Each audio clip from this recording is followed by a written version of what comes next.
अस्सलामुअलैकुम, खुशामदीद, welcome back to my new video. आप भी सोच रहे होंगे कि आज सिस्टर काफ़ी दिनों के बाद आई हैं, बस कुछ मसरूफियात ऐसी थी गर्मी की वजह से कि आपसे बात नहीं हो सकी, कोई वीडियो नहीं लेके आई मैं।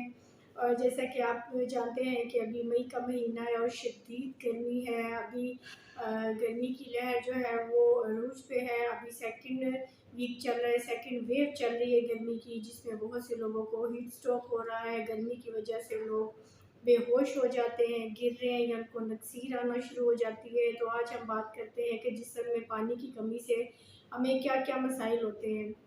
जब भी आप पहली बात तो ये, जब भी आप घर से बाहर निकले गर्मी में स्पेशली, तो आप कोई छतरी लेके निकले ताकि आपके जिस्म पे, आपके सर पे डायरेक्टली जो है धूप का साया ना पड़े, आपका इससे बचाव हो। दूसरा आप ये करें कि जब भी आप बाहर निकले आप हाथ में पानी ज़रूर लें, सादा पानी ले, नहीं तो आप कोई जूस वगैरह लेके साथ जा सकते हैं। आप कोई भी ड्रिंक लेके जा सकते हैं, घर में तैयार की हुई ड्रिंक, नींबू पानी है, टैंग है, जामी शरीर, रूह अफ़ज़ा है, इस तरह की चीज़ें हैं कि आप लेके जाएं। वरना अगर ऐसी चीज़ें आप पसंद नहीं करती हैं तो कोई बात नहीं, आप सादे पानी में थोड़ा सा मिंट यानी कि पुदीना डाल लें, आधा लेमन काट के डाल लें, उसमें खीरा डाल लें, और ये चीज़ें जो है ना आपको बहुत ही फ़ायदा देंगी। सारा दिन जो आप में एक सुस्ती रहती है, सुस्ती को ख़त्म करेगी, आपकी स्किन भी फ्रेश रहेगी, आपके अंदर जो गर्मी से घबराहट होती है आपको उससे भी बहुत ही फ़ायदा मिलेगा। अल्लाह ताला ने हमें पानी एक नेमत की सूरत में दिया है कि जिसको हमें खरीदना नहीं पड़ता। बाज़ इलाकों में तो पानी का फुकतान है, पानी नहीं है, लेकिन वो इलाके जहाँ पे पानी वफ़र मिक़दार में है वो लोग पानी इस्तेमाल कर सकते हैं। आप पानी अच्छा पिएँ, चाहे कोई बुज़ुर्ग है, चाहे बच्चा है, चाहे दरमियानी उम्र का है, पानी हर इंसान के लिए ज़रूरी है।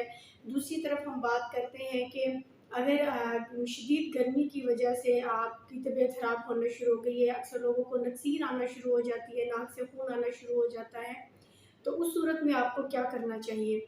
सबसे पहले तो आपको एक मुनासिब जगह पे जाना चाहिए जहाँ पे एक हवा हो, हवादार जो है कमरा हो, पंखे के नीचे बैठ जाइए, अपने सर को अच्छी तरह से पानी में भिगो के आप सर को पीछे की तरफ करके लेट जाएँ, ताकि वो जो ब्लड का बहाव है नीचे की तरफ आने के बजाय वो वहीं पे रुक जाए, वरना मज़ीद ब्लीडिंग होती रहेगी। आप अपने जिस्म को, आपके जिस्म पे जितने भी कपड़े हैं, भारी कपड़े हैं, आप उनको उतार दें। ख़वातीन अगर निकाब किया हुआ है तो आप उसको मुनासिब जगह पे रख के आप निकाब उतारें, अपने कपड़ों को गीला करें, हाथ पैरों को गीला करें, मुँह को गीला करें सादा ठंडे पानी से, ताकि वो जो आप में एक भारीपन सा आ रहा है, जो ब्लीडिंग हो रही है, वो रुक जाए। उसके साथ ही आप कोशिश करें, आपके पास पानी है, आप पानी का ज़्यादा से ज़्यादा इस्तेमाल करें, और आप हॉस्पिटल ज़रूर जाएँ।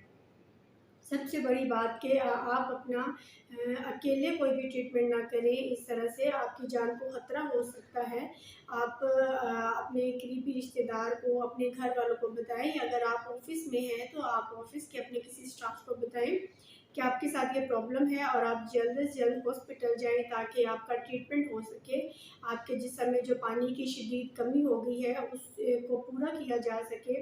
आप पानी भी ले सकते हैं। अगर कोई बंदा हीट स्ट्रोक की वजह से बेहोश होकर गिर गया है, वो पानी नहीं पी सकता, तो ज़ाहिर-सी बात है कि आपने उसको फ़ौरन हॉस्पिटल लेके जाना है। जब तक आप फ़ौरन हॉस्पिटल नहीं जाते, डॉक्टर्स तक नहीं पहुँचते हैं, एम्बुलेंस आप तक नहीं पहुँचती, तब तक आप उस मुतासरा शख्स को या ख़वातीन को जो भी है, आप उनको अच्छी तरह से उनका सर पानी से गीला करें, आप उनके कपड़े हल्के कर दें, उनके जिस्म को गीला करें, पंखे के नीचे लटाएँ ताकि उनके जिस्म का जो टेम्परेचर है वो नॉर्मल रहे, उनका हाई ग्रेड जो है वो ना जाए, उनको फिक्स पड़ने का खतरा भी हो सकता है।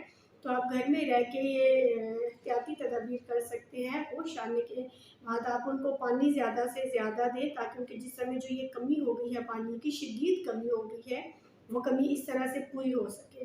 तो अपना बहुत सारा ख़्याल रखें। जब भी घर से आप बाहर निकलते हैं तो आप अपना इंतज़ाम करके निकलें, आप अपने साथ पानी लेके निकलें, आप अपना सिर मुँह ढाँप के निकलें, ताकि एक ये जो गर्म लू है, जो गर्म हवा है, वो ना तो आपकी जिल्द को मुतासिर करे, ना ही वो नाक मुँह के रस्ते आपके अंदर जाके आपके जिस्म के पानी को खुश्क करे। तो जब भी आप बाहर निकलें आप अपना फास्ती इंतज़ाम करके निकले, बच्चों को स्कूल भेजते हैं तब भी आप उनको पानी दे के भेजें, उनको सर पे कैप पहनाएँ।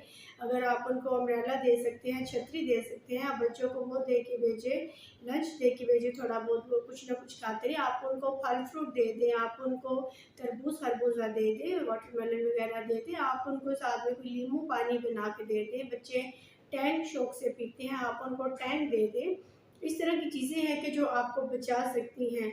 एक और आपको चीज़ बताऊँगी कि रात के टाइम आप 2 चम्मच तुकमलंगा और कतूरा गिन गुण जो है ये आप चीज़ें ले लें। आप इन चीज़ों को पानी में भिगो के सारी रात रख दें। इमली आलू बहारा एक बर्तन में ले लें, भिगो के रख दें।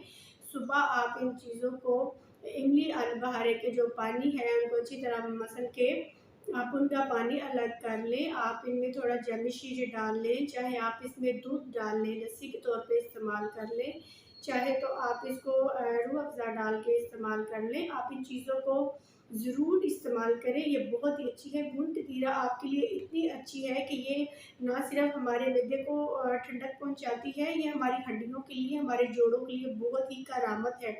अक्सर वो लोग जो कहते हैं हमें जोड़ों में दर्द है, हमारी हड्डियों में दर्द है, हमारी हड्डियों में से चलते उठते बैठते काम करते आवाज़ें आती हैं, तो ये क्या होता है कि जब हड्डियों के दरमियान में एक जेलीनुमा चीज़ होती है, जब ये गूदा ख़त्म हो जाता है तो हमारी हड्डियों में आवाज़ें आना शुरू हो जाती हैं, हड्डियों में दर्द शुरू हो जाता है। तो गूंद कतीरा अल्लाह ताला की तरफ से एक ऐसी चीज़ है जो दरख्तों से हासिल की जाती है, ये बहुत ही ठंडी है। आप इसको गर्मियों में इस्तेमाल करें, छोटे बड़े सब लोग इस्तेमाल कर सकते हैं। रात को भिगो दें पानी मिट्टी के बर्तन में, सुबह आप इसको चाहे जावित्री में यूज़ करें, टैंग में यूज़ करें, आप इसको दूध में यूज़ करें, ये आपकी अपनी मर्ज़ी है। गूंद कतीरा ऐसी चीज़ है तो बड़ी जल्दी आपके जो है जिस्म में कमज़ोरी है उसको ये ठीक करती है। आप इसको सर्दियों में भी यूज़ कर सकते हैं। सर्दियों में आप नीम गर्म दूध में इसको इस्तेमाल कर सकते हैं। रात को भिगो के रख दें, सुबह पानी इसका स्ट्रेन कर लें और फिर इसको आप नीम गर्म दूध में डालें और आप इसको लें, वो नरम हो जाएगी। गर्मी सर्दी दोनों में ये चीज़ आपके लिए बहुत ही फ़ायदेमंद है। गर्मियों में लेते हैं पानी में भिगो के, आपको ठंडी तासीर देती है। अगर आप सर्दियों में लेते हैं नीम गर्म दूध में तो आपको थोड़ी गर्म तासीर देगी, लेकिन दोनों ही सूरतों में आपकी हड्डियों के लिए बहुत ज़रूरी है, आपके जिस्म के लिए, आपकी स्किन के लिए बहुत ज़रूरी है। आपके मैदे को जो है वो ठंडक पहुंचाती है, गरमाइश से बचाती है। वो लोग जो कहते हैं हम कुछ भी खा लेते हैं, हमें एक बर्निंग शुरू हो जाती है, हमें सीने में जलन शुरू हो जाती है, तो इन चीज़ों को ख़त्म करती है। वो लोग जो कहते हैं हमारे हाथों पैर हर टाइम जलते रहते हैं गर्मियों में, तो ये उस चीज़ को भी जो है बहुत हद तक कम कर देती है। तो आप इन चीज़ों का ज़रूर इस्तेमाल करें गर्मियों में। आप घर में इन चीज़ों के मशरूबात बना के, जूसेस बना के इस्तेमाल करें ताकि आपको इनसे ज़्यादा से ज़्यादा फ़ायदा मिले। अगर आज की वीडियो अच्छी लगी हो तो प्लीज़ इसको लाइक करें, मेरे चैनल नादिया फैमिली व्लॉग को सब्सक्राइब करें, मेरी वीडियोस को शेयर करें अपने अज़ीज़ों तक और कमेंट्स में बताएं कि आपको मेरी वीडियो कैसी लगती है और मैं मज़ीद आपके लिए किस तरह की वीडियो लेके आऊँ। मिलते हैं अगली वीडियो में। शुक्रिया, अपना बहुत सारा